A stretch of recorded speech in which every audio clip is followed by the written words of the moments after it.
I'm going to show you how to make temaki, which is a sushi roll that's shaped in a cone.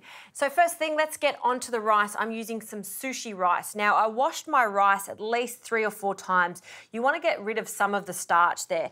Sushi rice is a short grain rice. You can see by those little grains there, and it's got a wonderful texture. We're going to season this afterwards. So the first thing, after you've washed it, we're going to place it into a pot. This is about 1 cup of rice, and for each cup of rice, you'll need 2 cups of water. Get all those little grains out. And we'll cover that with some cold water. So 2 cups of cold water. Now I'm going to turn the heat on to medium, and this now needs to come up to the boil. Then I'll turn it down, lid goes on, and it needs to cook for 12 to 15 minutes or until the rice has completely absorbed all of that water. In the meantime, we can get our fillings. Now, this is why I love to make temaki at home, because you can change up the ingredients if you want to make it completely vegetarian, or tuna, which is my favourite topping for this. So some tuna in spring water, I've just drained it. And just a classic combination of wasabi and mayonnaise. If you're doing it for the kiddies, you can just leave the wasabi out. And then some mayonnaise, good hit of mayonnaise so it's extra creamy. And for a hint of salt, just some light soy sauce, just a small amount.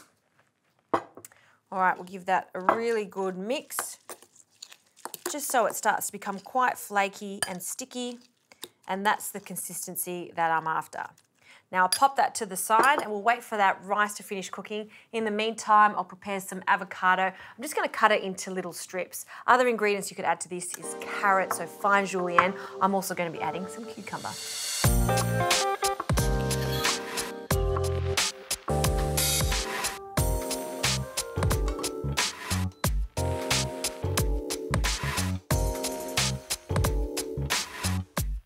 Okay, the rice is cooked and I've just allowed it to cool down slightly. You don't want to be working with really hot rice. And then now we can season it. So a little pinch of salt, some sugar, and some rice vinegar.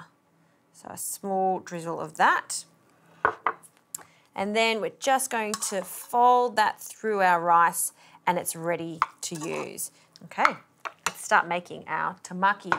So you'll need some nori sheets you can get from all your supermarkets, and I like to use scissors, it's so much easier. We need to cut these into rectangles. We'll start with 2, and then we're going to add our rice. So you don't want to overfill these.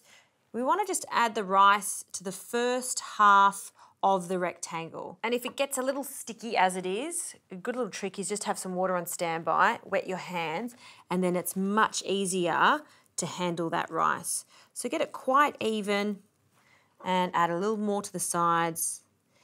Next, we'll fill it up with all different things. So we'll start with some cucumber on one side and some avocado slices on the other. Like I said, you could add some carrot to that or whatever you like. And I love some pickled ginger, usually served on the side, but why not? Let's try and add some to the actual sushi roll. Next, our wasabi tuna mayonnaise. We'll add that to the center and just all the way down the bottom. So what we're trying to do is form a triangle. Now, this takes practice, but it's all part of the fun of it. We're going to bring this corner over to the other side, squish it together, and it's called a hand roll for a reason. Grab it in your hand and use your hand to wrap that all the way around it. There you go.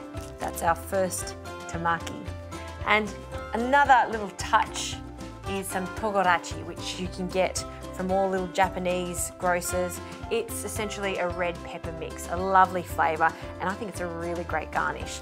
So I'll pop that onto a plate, and you could stop at 1 or maybe make a few more, which is exactly what I'm going to do.